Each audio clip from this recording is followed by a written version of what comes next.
Alright, hello to all my friends from Math 250B. I decided to make a little video because we're having an exam on Monday and I'm not going to necessarily have a lot of time to meet other than the review sessions this weekend. So the first problem on the quiz gave a lot of people some trouble, and I thought it might be worth just showing you the solution rather than just having you read it.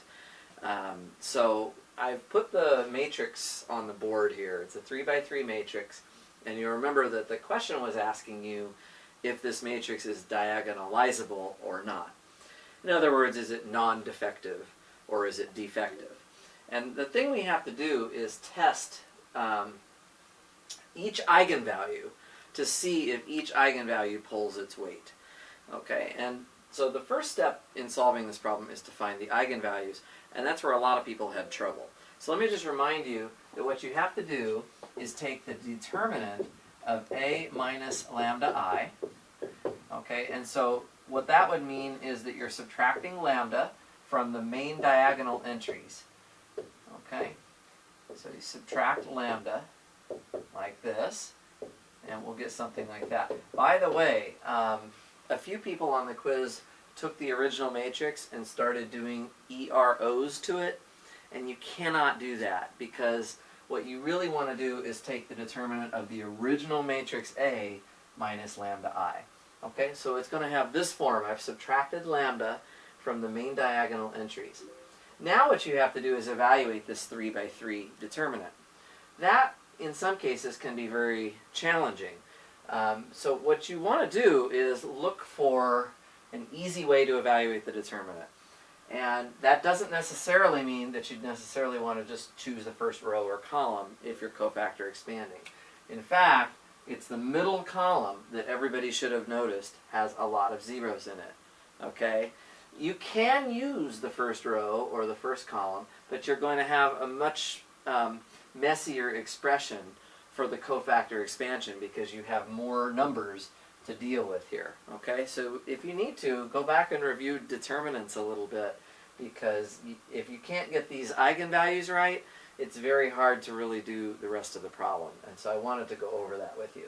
Okay, so the middle column is a good column to choose, and remember the pattern, plus, minus, plus. So this is a plus entry, and I'm going to take negative lambda, which is the entry in the 2-2 position.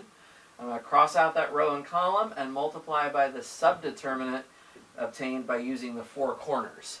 Okay, so that's going to be negative 1 minus lambda times negative 1 minus lambda. Okay, so I'm squaring that. And then minus 1. Okay? Now, you do not necessarily want to multiply this all out, okay, because that would give you a third degree or cubic polynomial, and those are harder to factor. You really want to get this thing in factored form. So you've already got minus lambda factored out, and so that's perfectly good. Inside of these brackets here on the right, we can actually expand it and get a quadratic. So you see you have lambda squared, right? And then you're going to have plus 2 lambda, and then plus 1, and then minus 1 from right here. Okay? And the plus 1 and the minus 1 cancel. Here you have a factor of lambda in both of these two terms, so I can actually pull that out. I have minus lambda, I have lambda, and I have lambda plus 2. Okay? And our whole objective right now is to set that equal to 0 and solve it for lambda. Okay? So be a little bit careful that you are putting down the right value for lambda. When lambda plus 2 is 0, that actually means that lambda is negative 2. So there's a sign change here. Okay, and of course these two lambdas correspond to 0. So you're going to get 0 and minus 2. All right? Now the question is, do those eigenvalues pull their weight? All right? So obviously negative 2 only came out one time as a root of this equation, so it will definitely pull its weight. The other eigenvalue came up twice, so it might pull its weight. There's a lot of people who are still assuming that if I have a repeated eigenvalue, that the matrix can't be diagonalizable. But it might be, right? It might be. We have to investigate further with any eigenvalue that got repeated. So let's take lambda equals 0. And let's see if it pulls its weight, which is 2. So it would have to give us 2 linearly independent eigenvectors. Let's check it out. I'm going to take the null space of A minus lambda I. Well, lambda is 0, so I don't have to subtract anything. I'm just taking the null space of A, and here's what A is. Okay, this matrix has to be not invertible, and you can clearly see that it's not. All these rows are actually just multiples of the first row. Okay, and in fact, there are 2 free variables. I can see that already, right? There's 2 free variables here, which means that the eigenspace corresponding to 0 will be 2-dimensional. I will get that lambda equals 0 pulls its weight. So at this moment, I already know that the matrix is diagonalizable. Now, I'm not done with the question because the question is asking me to find the eigenvectors and to build the matrix S and D that we talked about in class. So let me show you what you want to do here. This is just an old problem, right, that we learned much earlier in the semester. You have sort of 3 variables here, x, y, and z, right? And this equation just says that negative x plus z is 0. And x is the leading variable. So z is free.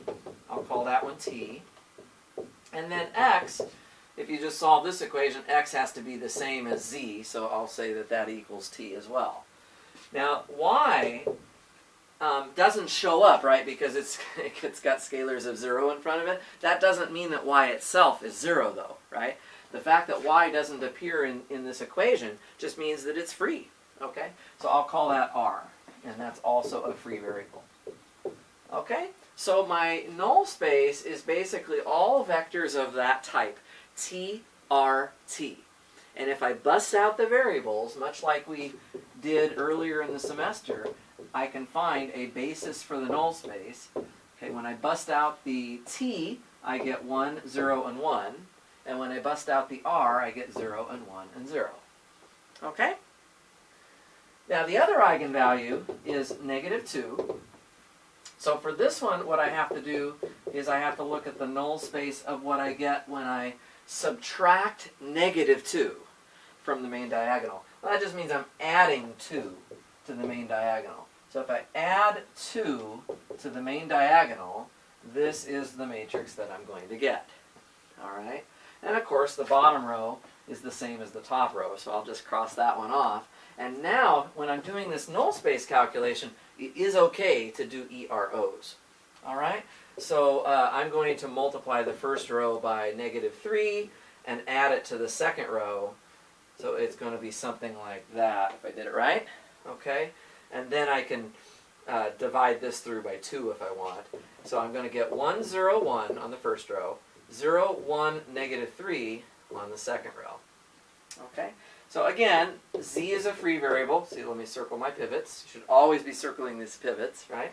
Z is free, so then y is just 3 times z, because you see, this equation says that y minus 3z equals 0. So y has to equal 3t, and then from the top line, x plus z has to cancel to 0, so I get negative t. All right, and so when I bust out the t, I'm going to get my basis here. It's a little bit skinny, but I can fit it in here. Negative 1, 3, and 1. Okay, so look what happened. We got lambda of 0, 0, and negative 2. The 0 eigenvalue gave us 2 vectors, and the negative 2 eigenvalue gave us 1 vector. So the way we finish off the problem then is we just simply have to write down the matrix S and the matrix D. So let me show you that real quick, and then we'll be done. So what you do, if you remember the procedure here, is, and this is just writing it down, the matrix S is built by putting the eigenvectors into the columns of the matrix. And it actually does not matter what order you put these 3 vectors into the columns. I'll just put them in the order that we see them, but be aware that you can change that if you want to. So there's S, and then the D is just the diagonal matrix where the lambdas are going down the diagonal in the same order that you chose the eigenvectors. So we put the eigenvectors corresponding to 0 in the first two columns, and then the eigenvector corresponding to -2 went into the last column. So the way this would look would be basically like that. Okay, I can put all these zeros in here too if I want. Okay? And remember that basically the key equation then is that S inverse times A times S is equal to D. Notice that S has to be invertible. If you have a matrix S that has like a column of zeros in it or something, or a row of zeros in it, it can't be right, because S must be invertible. D, of course, does not have to be. And let's see, what else did I want to say here? I guess that's basically it. Oh, one more thing. I never asked you on the quiz to actually find S inverse. And I probably would not do that on the third midterm that you're going to take, because that, at least for a 3x3, that involves some much older material where we were finding inverses of 3x3 matrices. That's kind of a longer process. You'd either have to use the Gauss-Jordan method, or you'd have to use the adjoint method, if you remember that from several weeks back. I'm not going to be interested in that for this exam. Maybe for a 2x2 I would ask you to do it. But anyway, you don't actually have to find S inverse. You just have to find S and D and know this relationship.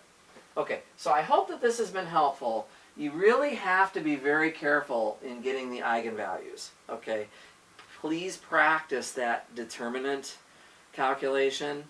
The determinant of A minus lambda I, right? You generally, with a 3x3, you generally don't want to be using the arrow method at this point, because you're going to get 6 terms, and generally they're hard to combine together. It's better to look for a row or a column of zeros and see if you can exploit that. Okay?